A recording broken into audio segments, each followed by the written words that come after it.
My stepmom marries my dad, takes her kids on their honeymoon without telling me, and expects me to let them move into my inherited home. I, 22 female, am the legal owner of the house that I grew up in after my mother left it to me. I inherited this house from her when she passed away last year at the age of 47 from a stroke. It was sudden, but I've made my peace with it. Now, my parents got divorced when I was 7 years old and had joint custody of me, so I'd spend half the month with my dad and the other half with my mother. I have to say, I was a lot closer to my mother because she just got me, and my dad, 50 male, was always a little too busy for me. I felt like I never had his full attention because it was either work or women for him. I don't think he ever treated me as a priority as such, but I was okay with it as long as I had mom. A couple of years back, right after I turned 18 and started college, my dad decided to move to Houston for work. So we started seeing less of each other, and we'd only meet around the holidays. 2 years ago, he brought along his girlfriend at the time, Julia, 38 female, with him to celebrate Christmas with us. She also brought her 2 daughters, 18 female and 16 female, from her previous relationship with her high school boyfriend. They'd never been married, but they had broken up about 7 years prior to when she started seeing my dad. That was quite a surprise for us because my father had never brought any girlfriends with him to family dinners. But we gave Julia and her kids the warmest welcome we possibly could and did our best to make her feel comfortable around us. It was an evening well spent, and I'd say that all of us got along really well at the time. Even after that, whenever I talked to my dad on the phone, Julia would also say hi and be really sweet to me. Her kids were kind of shy and introverted, so they mostly kept to themselves, but overall, we had a good relationship. After my mother passed away, I found out that she left the house to me. Thankfully, for some reason, my mother had divided all her assets in the will around my 18th birthday because she always liked to think ahead, even in morbid situations like these. Anyway, since I had just graduated, I decided to move in and find a job that wouldn't require me to move out anytime soon. I wanted to spend the next couple of years in my childhood home, just because it was my place of comfort. My father wasn't too pleased with my mom's decision, and he made sure that I knew about it. After he found out about the will, he and Julia had been very sweet and supportive around the time of the funeral. But my dad had been a little morose when he realized he wasn't getting the house back. This house was the one that my parents had purchased together back when they first got married, but my mother took over during the divorce. It was a fair deal because he got out of paying alimony even though my mother had given up her career to stay home and raise me so that my dad could focus on his job. So I believe that my mother taking the house in the settlement and letting my dad go without alimony was completely fair. She worked her way up afterward with a little help from her parents and even made sure that I never felt sidelined or unimportant. She did both jobs well, and I didn't think it was fair for my dad to be annoyed that he didn't get the house back. He didn't talk about it much, but I could sense from his behavior that he wasn't pleased with that. I didn't care at the time because I was still grieving my mother, and my dad being annoyed at her will was the least of my worries. She'd left all her wedding jewelry to him, and all the gifts he'd given her as well, so that should have been enough for him. He went back to Houston with Julia a few weeks after the funeral, and since then, I've been living on my own here. However, about 6 months ago, my dad told me that he was now engaged to Julia and he wanted to get married where his home was. So, he was coming back here for the weeks leading up to the wedding because staying in a hotel when there was a house with enough spare rooms just didn't make sense. Their daughters were also homeschooled, so they wouldn't have a problem with schools either. I agreed with him, so I agreed to let them all move into my house and stay with me before the wedding for a couple of reasons. I was sick of living on my own, and I did get along well with Julia, so I didn't think there was anything wrong with letting them live with me. My dad had also promised to split all the bills with me while they were living here, which meant that I didn't have to worry about overspending on that either. And so, they moved in here with me about a month ago and have been staying here since then. It was nice having them here, and I felt a lot less lonely than I used to earlier when I was living by myself. I believed that I could get used to this. I was even dreading the day they would all leave and go back to their normal lives, because that would mean I'd have to resume my normal life by myself as well. But then, 2 weeks ago, 3 days before the wedding, my dad sat me down and asked me if I'd be willing to let them all move back here permanently. I didn't see that coming at all, but he explained that he'd come back here to make me feel a little more comfortable with the idea of being part of a family and living with them. Since he didn't like the idea of me living all alone in this house, he planned to ease me into it. Now that he thought I was getting along well, he wanted to know if I'd be willing to turn this into a permanent thing. I wanted to say yes immediately, but then his behavior when he learned that he wasn't getting the house back kind of threw me off. As much as I would have loved to make it a permanent arrangement, I didn't think it was such a good idea so soon, and I didn't want to make the mistake of acting on my emotions. I knew that this was the only logical solution to my overwhelming feelings of loneliness, but that didn't mean I absolutely had to let them all move in here with me, and it had just been a month that they'd been living here. So, as much as I wanted to say yes, I ended up telling him that I needed some time to think. It was a gut feeling, but I just knew for some reason that it would be in my best interest to give this some time and not make a rash decision. I kept my personal feelings aside and told him that I'd inform him about my decision after the wedding. He looked annoyed but didn't push it. 10 days ago, they finally got married, and we had a total blast at their wedding. They were supposed to stay here for a couple more days after the wedding and then move back. So I was preparing to let them know about my decision, which was a yes. But before I could get to that, all of them took off on their honeymoon without even telling me about it. 2 days after their wedding, I woke up to find myself completely on my own, and they'd all left. But a lot of their belongings were still at my house. So I decided to make some calls, but nobody responded for quite a while, and I continued to panic about it. I'd planned on telling them about my decision that day itself, but I couldn't even reach them for hours. Finally, around noon, Julia got back to me and informed me very casually that they'd all left for their honeymoon and wouldn't be back for a week. I was stunned because I'd obviously expected them to at least tell me about their plans before just taking off, if not include me. I was offended that they didn't ask me, but I didn't want to be petty. So I started off by asking her why nobody had told me about any of this, and she gave me a lame excuse, saying that they'd forgotten to inform me but told me not to worry because they'd be back soon. I tried to explain to her that that wasn't the point at all, and my problem was that they just left without a word or even a goodbye, and that was rude of them. I said that I wanted to speak to my dad, but that's when her tone changed, and she said that my dad was busy and didn't have the time to speak to me. I still tried to keep my cool and told her to let me know whenever he had time so I could get in touch with him directly. I said it politely, but she turned on me, and all of a sudden she'd gone from this sweet person to a really snarky and mean stepmom. She told me that my dad was going to be busy for the next couple of days and asked me not to bother them. Even though it wasn't necessary at all because I hadn't brought it up, she went on to tell me that there was no need for me to act so hysterically just because I'd been left behind and felt the need to remind me that I wasn't a child anymore. My dad had a new family now, so I needed to make my peace with it. By the time they came back home, she wanted me to get over myself and get the house clean for them. Now, I don't know who she thought she was talking to, but she sure as hell wasn't going to be talking to me like that. She hung up right after saying that, and my anger was literally out of the roof. I decided not to call my dad after that, and thank the universe for not letting me agree to his suggestion before I'd seen this side of his new wife.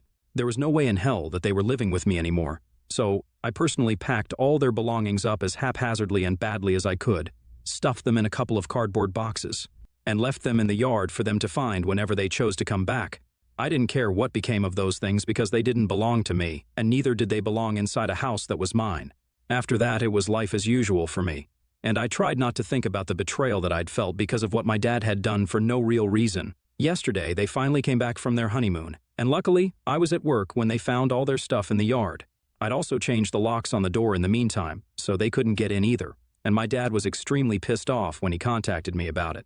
He told me that I was being a brat and overreacting because, to them, deserting me at home without notice is not something worth getting mad over, and they did nothing wrong.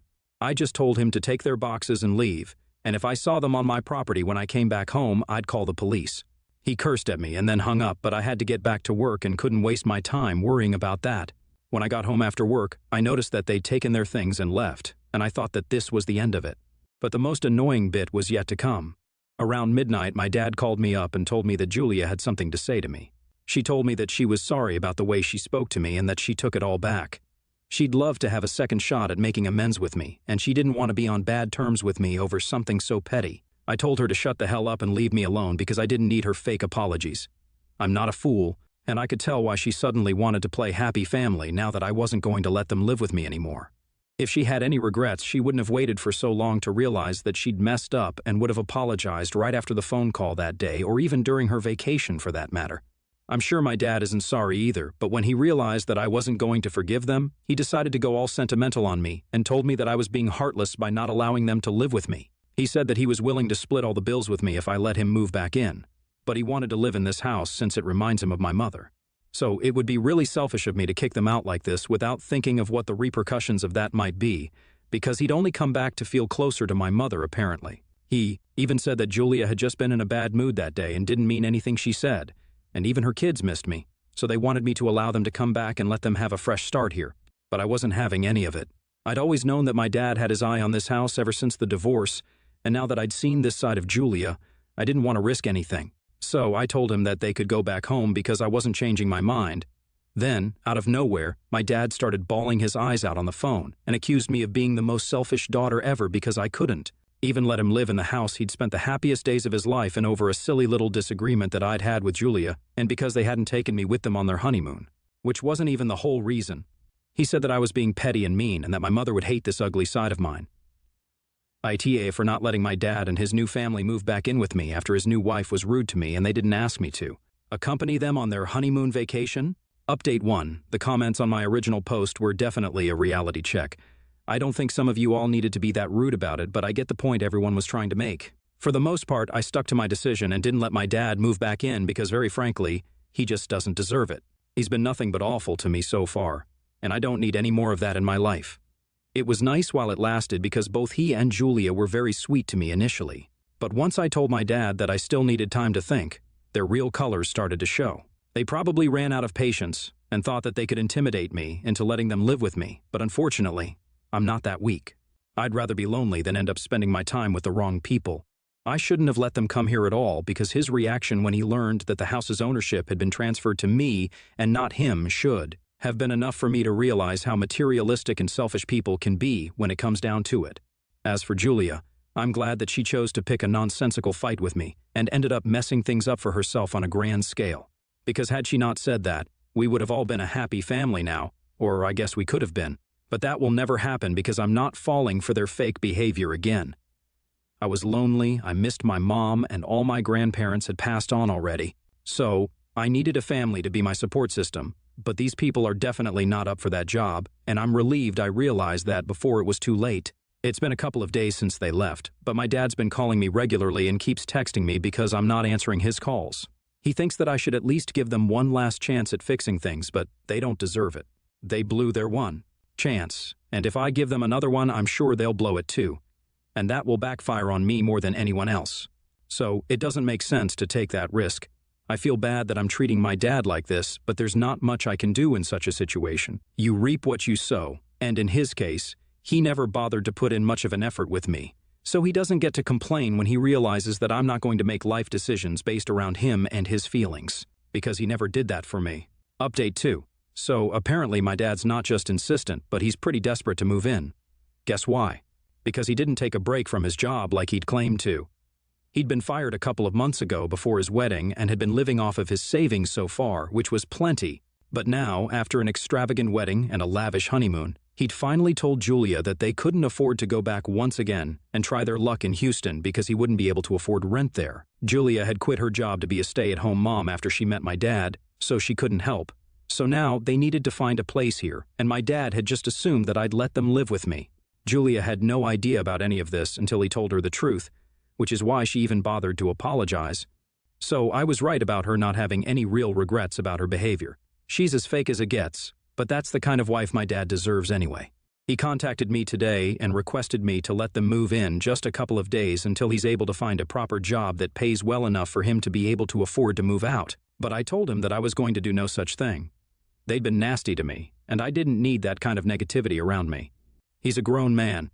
He should have known that if he didn't have a job, then he shouldn't have had such an expensive wedding followed by an equally fancy honeymoon. I understand the need to show that you're wealthy, but that's only for people who can actually afford it, and not for men with a stay-at-home wife and 2 teenage stepdaughters. He was well aware of his responsibilities, but he chose to ignore them, and that is not my fault, and I refuse to feel guilty for putting myself above him. They can sort things out for themselves because none of this is my problem anymore. I texted him back and told him the same things that I said here, but I tried to be a little more polite than I was here because I didn't want to come off as someone who was mocking him or whatever. But he chose to take it as a mockery of what he was going through and told me that I'd have to suffer for what I was doing to him. I don't know what to say to that, so I didn't respond to him because no matter what I say at this point, he's going to find a way to turn it around on me and blame me for it. So it's better to just not say anything and let him wallow in his misery. It's hardly my problem now. Update 3. My dad decided to leave the city today, but why would he ever leave without letting me know what a huge letdown I am as a daughter? He could have left silently, but he is who he is, and so is his wife, so they chose to make a whole thing of it. I last spoke to him about 3 weeks ago, but I didn't check up on him after that, and neither did he bother to reach out to me. But today, he and Julia both sent me texts saying that they were delighted to inform me that Julia's ex-boyfriend had decided to sponsor their trip back home and was even going to let them all back because he'd suddenly realized that he needed to see his daughters too. Julia had full custody of her daughters, and her ex did pay child support, but he was always a little too busy to make time for his kids. He'd waited long enough for Julia and my dad to sort their situation out on their own, but when he realized that they were useless, he offered to clean up their mess himself, which is great for his daughters, I guess. At least some dads do step up, even if it's too late. They didn't tell me all of this, but I know this could have been the only possible explanation because they did post a picture of their daughters a couple of hours ago, captioning it with a Lucky Charms and a 4-leaf clover sticker. So I'm smart enough to know what the real story behind Julia's ex's sudden epiphany might be and why he's funding their trip back home. I don't understand why exactly he'd sponsor all their flight tickets, but I think Julia's manipulation and stubbornness might have had something to do with that. I know for sure she does have that streak. I've seen it firsthand in the past. I don't know exactly what went down, but I'm just relieved that they're leaving, and this is the last I'll have to see of them. I've also realized how easy I had it after I went through some stories that people shared here about their crazy families. Rest assured, my dad is a little too worried about his reputation to even try and harm me in any way whatsoever because he knows I'm not going to hesitate in calling the cops on him, even if he does. I have enough training to know how to defend myself, so there's no need for me to worry. And now that they're leaving, there's even less of a reason for me to even think about them at all, so yay for me, I guess. I still do feel a little lonely sometimes, but instead of hoping about it, I now go to my friends instead because I think that's a better route to take when it comes to things like these. I completely shut everyone out after my mom passed away, and I hadn't even realized how alone I'd become until I read the comments here. It's going to take a while, but I'm going to try and make the best of my life now because I do have a stable job, I make a decent income, and I have my own house, which is not something a lot of people my age have, and I'm really grateful to my mom for it. I have great friends who care about me, and honestly, what more does a person need? If I get into trouble again, I'll just come back here, and I'm sure the wonderful people of Reddit are going to bail me out once again.